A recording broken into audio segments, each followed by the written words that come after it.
আজকে আমরা দেখতে চলেছি অসাধারণ কিছু। সুপ্রাচীন ও ঐতিহ্যশালী পুরীর প্রাণ জগন্নাথ দেবের মন্দির, স্বয়ং জগন্নাথ দেব ও শেষে ধ্বজা পরিবর্তন। তাই সকলকে ভিডিওটি শেষ পর্যন্ত দেখার অনুরোধ রইল।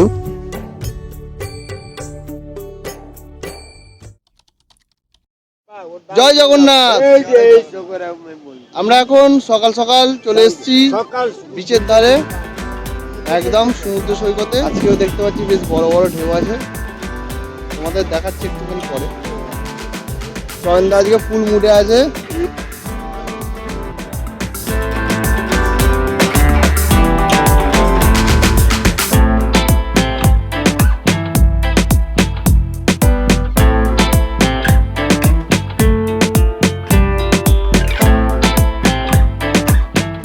Good morning. আমরা সবাই এখন বিচের ধারে চলে এসেছি।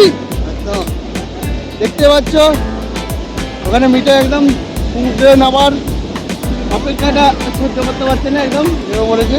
আমরাও নামবো একটু পরে। চন্দা কেমন লাগছে? বেশি নামছিস ভাই? সমুদ্রের কম্পনটা ঠিক করতে পারছি। চলো চলো। আজকে আমাদের লাস্ট দিন, আজকে যা মজা করার আজকে করে দিতে হবে, কারণ আর তারপরে পুজোটাও দিতে হবে, লাস্ট দিন। আমরা ছিলাম স্বর্গধামের একদম কাছের একটি হোটেলে, তাই এই 4 দিনে অগণিত বার সমুদ্রের ধারে এসেছি। প্রতিবারই নতুন লেগেছে এই সমুদ্র, কিন্তু আজ আমাদের শেষ দিন পুরীতে, তাই আজকে সমুদ্রটা আরো সুন্দর লাগছিল। চারিদিকে মানুষের কোলাহল, মাঝে মাঝে এই ঘোড়ার গলার টুংটুং করে ঘন্টার আওয়াজ ও দূর থেকে ভেসে আসা শঙ্খধ্বনি শুনে সকালটা বেশ অন্যরকম লাগছিল।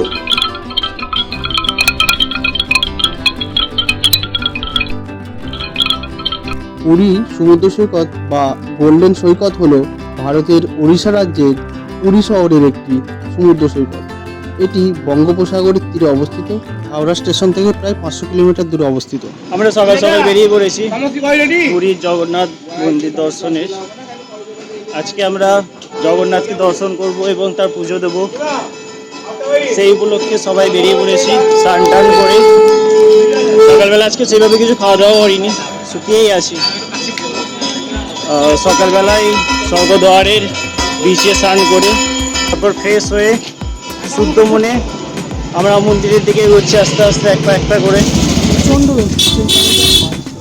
এখানে রোদের টেম্পারেচারটা সকালের দিকে খুব হাই থাকে, যেটা রাত্রের দিকে কিছুটা ডাউন হয়ে যায়। তবে যতই গরম হোক, এখানে সমুদ্রের বিচে হাওয়া খেলে মনটা পুরো জুড়িয়ে শান্ত হয়ে যায়। তার সাথে ঢেউ, আর তার সাথে ঢেউ মানে অসাধারণ। দীঘার যে সমুদ্র আর পুরীর সমুদ্রের মধ্যে ডিফারেন্স অনেকটাই। কতটা ডিফারেন্স? সত্যি আমি তো ভেবেই অবাক হয়ে যাচ্ছি যে ডিফারেন্স। আর আজকে আমাদের ড্রেস সব কালারফুল, একদম সবাই কালারফুল ড্রেস করেছি আজকে। জগন্নাথ দেবের পুজো দেব, ওখানে ভোগ খাওয়া হবে। সকাল থেকে সেরকম কিছু খাওয়াই হয়নি, সেই জন্যই অপেক্ষা করে আছি। ওখানে মন্দিরে পুজো দেবো, গিয়ে ভোগ ওখানে খাবো। ডাবের জল খেয়ে আছি। চলো মন্দিরে গিয়ে দেখা হচ্ছে। তো প্রচণ্ড গরমের কারণে আমরা এখন টোটো করে নিয়েছি, আমাদের দাদা নিয়ে যাচ্ছে। জন্ম ছিল রাত্রি 12টায়, আমার ওই টাইমে জন্মদিন। ব্রাহ্মণ লোক হচ্ছে কৃষ্ণ নাম। আচ্ছা, কৃষ্ণ। চলো মন্দিরে যাওয়া যাক।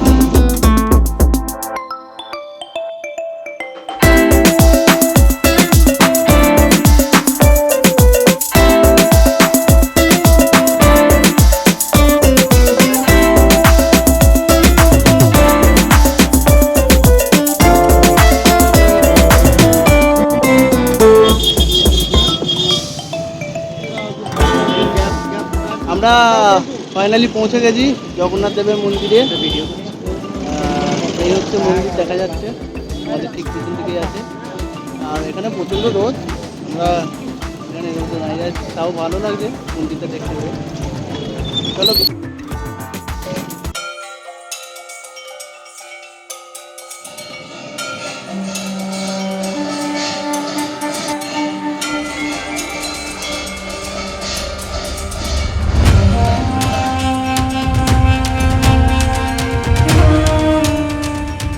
শ্রী জগন্নাথ ধামের মন্দিরের অল্প দূরেই অবস্থিত এই পুকুরটির নাম শ্বেতগঙ্গা। পূর্ব গঙ্গ রাজবংশের রাজা তৃতীয় ত্রিকলিঙ্গ 1200 খ্রিস্টাব্দে এই মন্দিরটি নির্মাণ করেছিলেন। পূর্বের ভিডিওতে আমরা দেখেছি কোনারক মন্দির, যা 1255 খ্রিস্টাব্দে পূর্ব গঙ্গ রাজবংশের রাজা প্রথম নরসিংহদেব প্রতিষ্ঠা করেছিলেন। ভিডিওটি না দেখে থাকলে অবশ্যই গিয়ে একবার দেখে আসবেন, আই বাটনে পেয়ে যাবেন। ভিডিওটিতে উড়িষ্যার সমস্ত টুরিস্ট স্পটগুলো দেখানো হয়েছে। ভিতরে মোবাইল নিয়ে যাওয়া অ্যালাউ ছিল না, কিন্তু বাইরে থেকে যা সুন্দর দৃশ্য আমরা দেখেছি আর ক্যামেরাবন্দি করে তোমাদের দেখাতে পারছি, এটা আমার কাছে খুবই আনন্দ। রাজা অনন্তবর্মন একজন শৈব ছিলেন এবং 1112 খ্রিস্টাব্দে এই মন্দিরের অঞ্চলটি উৎকল নামে পরিচিত ছিল যখন এই স্থানটি জয় করেন এবং এই স্থানটি জয় করার পরে বৈষ্ণব ধর্ম গ্রহণ করেন। শৈব বলতে শিবের উপাসক এবং বৈষ্ণব বলতে বিষ্ণুর উপাসককে বোঝায়। ভালো করে দেখো, এদিকে তাকিয়ে আছে, এদিকে তাকিয়ে আছে, দাঁড়া, এদিকে তাকিয়ে আছে, ভালো করে দেখো। হ্যাঁ ওই দেখ না, অবাস্তব জিনিস আমি এইগুলো দেখি। ঠিকই তো বলেছি।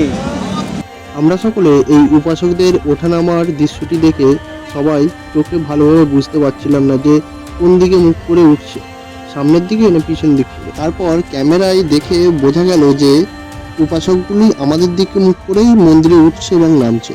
সত্যি আমরা দেখে অবাক, নিশ্চয়ই তোমরাও দেখে অবাক হয়েছো এই সুন্দরভাবে ওঠানামার দৃশ্য দেখে।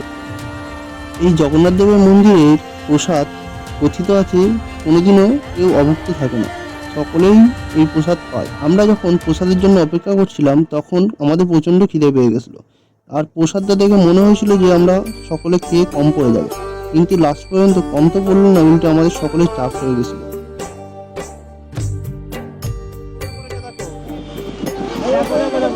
জয় জগন্নাথ। জয় জগন্নাথ। জয় জগন্নাথ।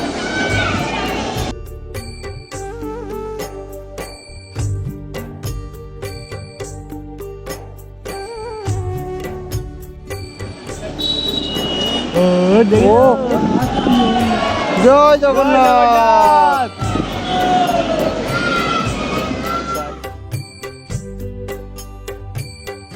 সত্যি একটা অসাধারণ ফিলিংস লাগলো, আশা করি তোমাদেরও এই ফিলিংসটা এখন হলো। আমরা যখন ওখানে সচক্ষে এই দৃশ্য দেখলাম তখন একটা আলাদা রকম অনুভূতি, সেটা বলে প্রকাশ করা যাবে না।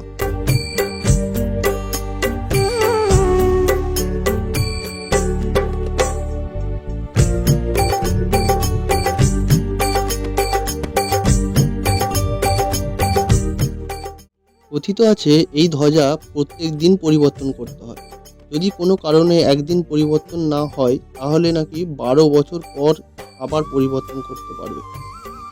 ঝড়, জল, বৃষ্টি এবং সমুদ্রের পাড়ে অবস্থিত হওয়ায় সমুদ্রের যে প্রবল হাওয়ার দাপট সেগুলো উপেক্ষা করেই প্রত্যেক দিনই এই ধ্বজা পরিবর্তন করতে হয়।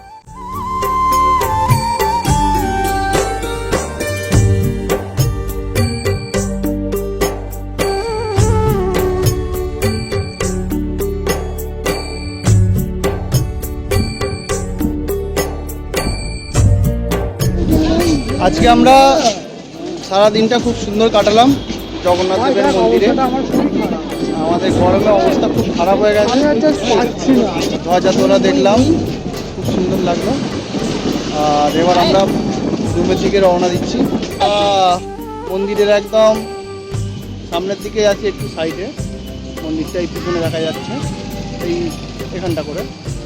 আর এবার আমরা রুমের দিকে চলে যাবো। জয় জগন্নাথ, জয় জগন্নাথ। আমরা এবার পুরী সিটিকে বাই বলে বেরিয়ে যাচ্ছি।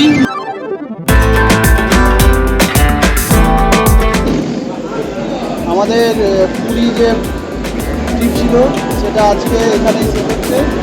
এই ট্রেন ঢুকছে আমাদের, আমরা লাগেজ নিয়ে সব স্টেশনে পৌঁছে গেছি। ট্রেন ঢুকছে, এবার ট্রেনে উঠবো। সবার কিরকম এক্সপিরিয়েন্স হলো বা মনটা একটু খারাপ হলো? খুবই খারাপ, খুবই খারাপ লাগে। সত্যি এই আমাদের ঢেউগুলো খুব মিস করবো। আমরা সত্যি কখনো বলতে পারবো না এত সুন্দর মন্দিরটা আমরা কাটিয়ে। যাই হোক, আনন্দ অনেক হয়েছে, এবার দুঃখ তো একটু থাকবে এইভাবে একটা কতগুলো দিন কাটানোর জন্য। আবার রেডি হচ্ছে, আবার পরে ট্রিপ আসবে, সেটা জানানো হবে কিছুদিন পরে। জয় জগন্নাথ, জয় জগন্নাথ, জয় জগন্নাথ, জয় জগন্নাথ, জয় জগন্নাথ, জয় জগন্নাথ।